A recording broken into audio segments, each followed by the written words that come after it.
Welcome to the programme. On the last day of campaigning in Kenya, the presidential candidates are appealing for votes in Monday's election. Opinion polls suggest a neck-and-neck race between Deputy Prime Minister Uhuru Kenyatta and Prime Minister Raila Odinga. Well, we have two correspondents in the Kenyan capital, Nairobi.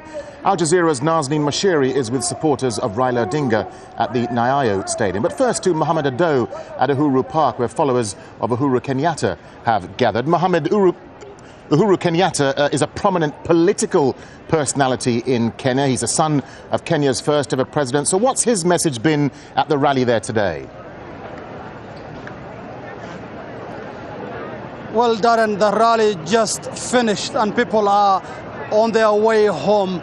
In their speeches, Uhuru Kenyatta, the presidential candidate for the Jubilee coalition, and his running mate, William Ruto, used their speeches to send a message of peace and goodwill to their supporters. They have asked them to ensure security and make sure that Kenya passes through these elections peacefully.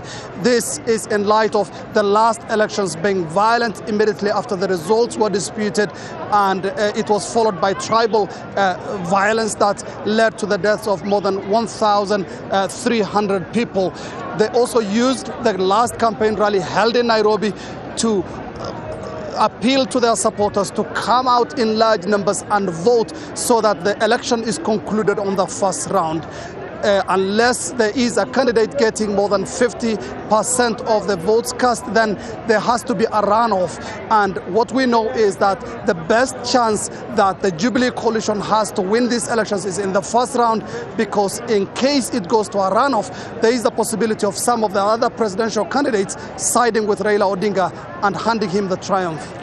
Mohammed, just briefly, Uhuru Kenyatta has been accused in the past of orchestrating some of that ethnic violence that you were talking about there after the 2007 election. He's due to go to The Hague on trial next month. Could those ICC charges become a big hurdle for him?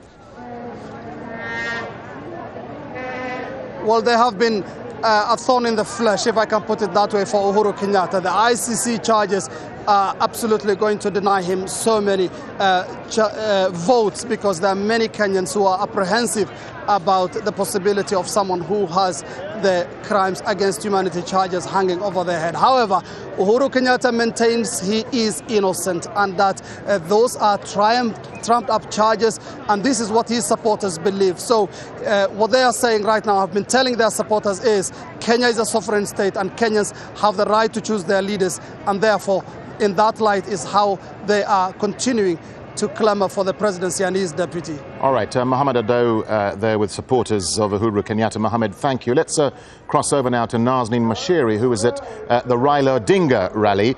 Nazanine, this is Odinga's third attempt at the presidency, but he's clearly one of the front runners in this race. What's he been telling people there? In his speech, which just ended a few moments ago, he told people this should be the end of an era of dictatorship, the end of land grabbing. He compared this election to the election in 1963 when Kenya gained independence, saying that Kenya has been in the wilderness for 50 years, so evoking those thoughts and memories of independence back then. This was really Raila Odinga's last chance to reach out to the country and get them to vote for him on Monday. Now, he does have a good support base in the east of Kenya because of his running mate Kalonzo, also in Mombasa, as well as in Kisumu in the west and in parts of Nairobi. But we'll have to wait and see if he's done enough to win the election and be third time lucky and actually be president. Nazanine, Odinga claims he was robbed of victory the last time round because of vote rigging. I mean, how worried are people about election fraud this time around? People are concerned. Kenyan Human Rights Commission came out with its version of evidence of what it says is vote buying going on a grand scale across the country on all sides, not just of Raila Odinga's party, but also Uhuru Kenyatta's party as well. But the Electoral Boundaries Commission here in Kenya has done its best, it says, to ensure that there is no rigging in this election. The feed of the actual results will come out live. Everybody will be able to see it coming out of the polling stations around the country. But what people are really concerned about is that if one of these two men lose, and one of them will lose on Monday, if one of them loses, will their supporters concede the result? Will they say, yes, we've lost, and Uhuru Kenyatta or Raila Odinga is president? That's the problem. That is what could cause issues here.